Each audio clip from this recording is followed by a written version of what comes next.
Hi, it's Kylie Koo and this is day 24 of the Artist Trading Card a Day Challenge. And today I'm again using some art created by ArtfullYours with Diana, and I'm incorporating some of that within the ATC. So many thanks again to Diana, and links below. And this image, which I've again sized so that it will fit onto an ATC, is called The Gown. And you can see this and other recent works of Diana's in the video that I've linked below. So I've cut round that main image, and now I'm going to take some indigo and black and start on my background. So putting down a layer of indigo first. I do like working with ATCs, but I always find that when I'm putting paint on as the first layer, it leaves fingerprints. And it's quite difficult to get round it and not leave some marks on it. So taking the black now, and I don't want too much of this, so I dab it off to the side and then I start layering it on. And all the time I'm going in that kind of upward and downward motion. I'm not going across the way at all. So filling in those bits that I've touched. By this point I was getting quite frustrated with it, but I get there. So you can see there the black, but with indigo still showing through in places. Now I'm taking some of the Pabio paints. This is the violet, then the green, and these are all iridescent, and the blue-green. And all I'm doing is taking small dabs of these, and again I'm just going to do that motion up and down on the card, albeit I've turned it slightly sideways here just to make it easier. Just picking up a small piece of paint each time and putting it on, because I don't want to cover the whole thing and I want it to have that kind of streaky look to it.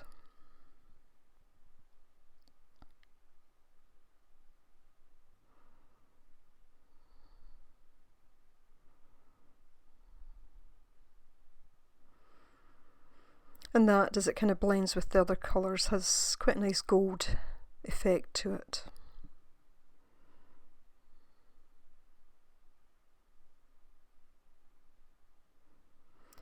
So all the time just checking back with my main focal image and looking at how it will sit against it. So now taking some titanium white, spreading this out, and I have a stamp here with stars on it. So I didn't want it to go on too thick, and I'm just going to dab that over the card.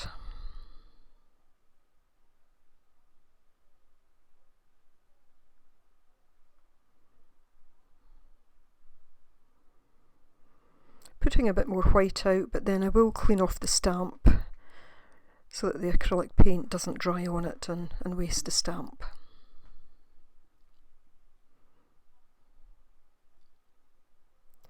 So I'm now taking a cork from a wine bottle and just covering the end of that with paint.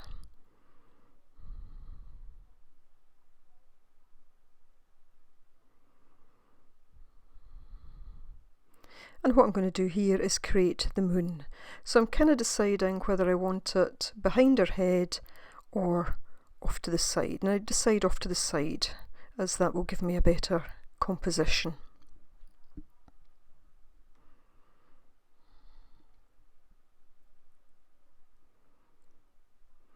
So now just taking a small amount of the white paint on my brush and just kind of dry brushing it on, just very, very thin, just trying to create the kind of moonbeams. Just a very gentle effect. Now taking an Inktense in antique white, and I'll just go around the outside edge of the moon,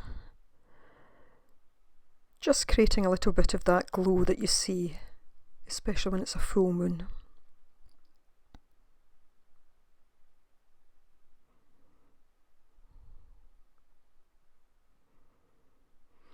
and just used some water on the brush there just to blend it out a little bit, just to give it a nice soft effect. So I'm now going to glue her in place. She was printed on just normal printer paper, copy paper, with an inkjet printer, and I'm just taking some glue stick to put her in place. Just trying to be careful that I don't rip her, and obviously on the other side just making sure that I don't smudge the ink.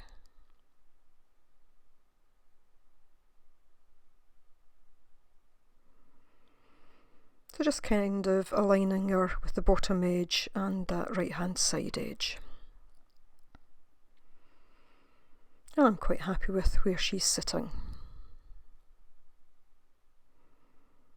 So I'm now going to take a black marker, fine line marker, and just go down this right hand side. So in other words, the side that's away from the moon. One of the things about some of Diana's art is she very cleverly seems to blend the kind of main focal point with the background. So when it came to actually cutting her out, I wasn't exactly sure where the line was. You know, when you look at it as a whole, you can kind of see it, but then when you go to cut, you think, where is the line? So very cleverly done.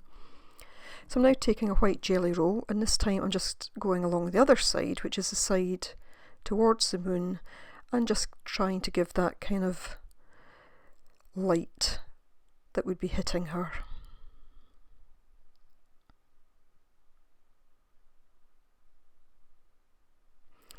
Then just going around the outer edge of the moon, just kind of evening up the lines a little bit.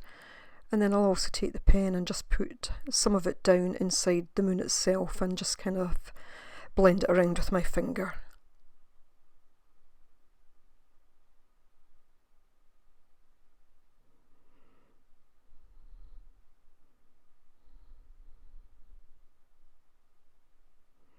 Just deepens the colour every so lightly.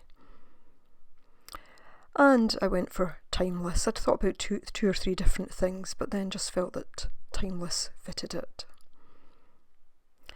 And I'll go around that with the black line pen, and I will also take the StazOn ink and go around the edge.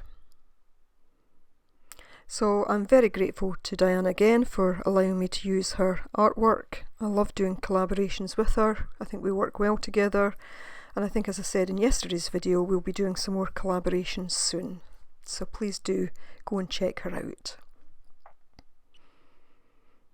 I'll be doing more videos soon. I've decided to put all of these up, all the ATCs first before I put more up. But I hope you'll stay with me. So as always, thanks very much for watching, and bye for now.